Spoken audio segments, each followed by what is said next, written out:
This video is presented by VoiceOver article. If you think that you are aware of what a Euro trademark is going on in Afghanistan today, think again. The very people Euro politicians, generals and journalists feeding you information on the Afghan matrix are unsure about both their facts and their conclusions. A few days after it was announced that Afghanistan a Euro trademark's opium production may well exceed 53% of national GDP in 2007, an investigative reporter asked an officer inside the UNA Euro trademark's office on drugs and crime about the impact, i.e. the futility, of hundreds of millions of dollars spent on poppy eradication and crop substitution schemes since the Taliban were forced out of Kabul in late 2001. We don't Euro trademark T appear to achieve anything credible, the officer acknowledged on condition of anonymity. In fact, we just do our best, year after year An Afghan volunteer supporting NATO Euro trademark's drug eradication programs was a bit more precise when confronted with the hard fact that more than 660 tons of opium and morphine, valued at $4 billion, have been exported from Afghanistan last year. We keep telling the small farmers to grow poppy substitutes and they keep telling us that they don't Euro trademark T own the land, they don't Euro trademark T have title, the volunteer revealed in a private conversation. It is obvious that the warlords and clerics determine who grows what and where, not the farmers we keep talking to daily. The volunteer appeared to have no idea whether the various groups currently directing crop cultivation drug kingpins, pro-Taliban mullahs and religious radicals were working in conjunction or otherwise. In 1978, there were hardly any poppy fields in Afghanistan, despite the fact that the trade in drugs was flourishing in Pakistan Euro trademark's northwest frontier province.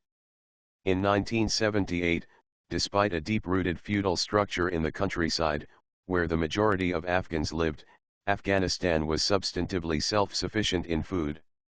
In 1978, the Afghan government determined that economic and social progress in Afghanistan could only take place if a.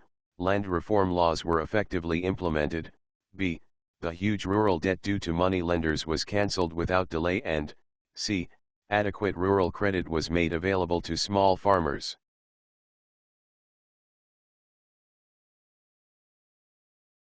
After all, as a foreign economist visiting Afghanistan at that time concluded that without fundamental changes in the agrarian milieu, this country will not achieve any breakthrough whatsoever.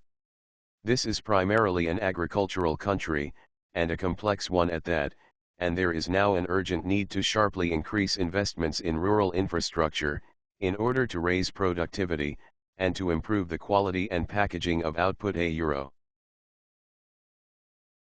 But that vision of an economically resurgent Afghanistan was in tatters well before the reform agenda threatened to become a viable reality. The anti-Soviet jihad of the 1980s set Afghanistan on a different path altogether. Land records were destroyed in more than 80% of the provinces. Freshly armed tribal chiefs forced sharecroppers and landless laborers to grow poppies instead of grains, fruit and vegetables. Militias under the umbrella of self-proclaimed freedom fighters, like Osama bin Laden and Gulbuddin Hekmatyar, opened up new drug smuggling routes to Central Asia, the Middle East and Europe. And, in the midst of the complete transformation, i.e. a deterioration, in Afghan agriculture over a 5 to 6 year period, village mullahs, many of whom landowners in their right, were telling poor Afghans that only Allah can give you land, not the communists Today, 20 years later, the issue of land titles is mired in even greater confusion.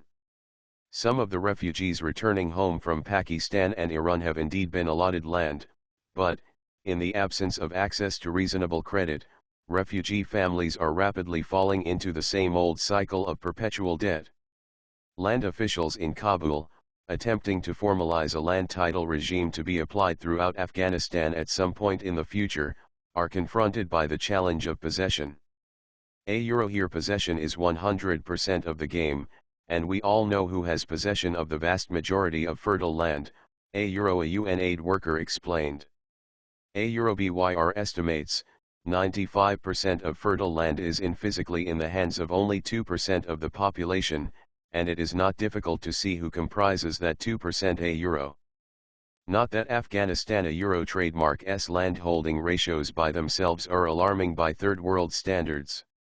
South Africa, to cite just one example, has failed miserably in delivering land reforms, a good 13 years since the end of apartheid.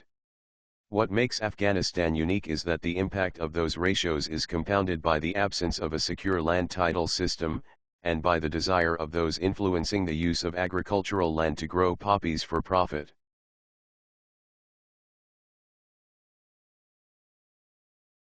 But wait. There are a few more depressing statistics which you need to be aware of. The wholesale price of a gram of heroin is a mere $2.50 in Afghanistan. Just beyond Afghanistan a trademark's borders, in Iran and in Pakistan, a gram changes hands at $3.50. That figure reaches $10 by the time the heroin reaches Turkey, Kosovo and Albania.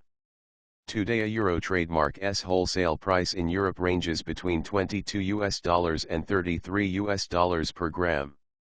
One final note, retail prices can be more than 10 times higher on the street. Just do the maths, and figure out the phenomenal impact Afghan poppies are having on an entire array of economies. At the same time, the situation inside Afghanistan, and along the Afghanistan-Pakistan border, can only be subject to a credible determination once some basic questions are answered. Are those so-called religious extremists Al-Qaeda and the Taliban simply glorified drug traders? They don a trademark T seem to be doing much praying in the mosques around here, an Afghan border guard told a British journalist at a busy Kandahar border crossing, as donkey-drawn carts moved weapons, whiskey and pirated Bollywood videos in the vicinity. The second set of questions must be addressed with an elevated degree of seriousness. Who else, besides these militants, is participating in the opium wealth? Are law enforcement agencies on both sides of the border actively or passive players? Finally, what kind of war is NATO actually fighting when more than a few backers of the Karzai government are widely suspected of being direct beneficiaries of the Afghanistan trademark's opium export boom? Without comprehensive answers to a series of fundamental and disturbing questions, talk of Afghanistan trademark's reconstruction is meaningless, without context, without any grasp of the reality on the ground. This video is presented by VoiceOver article.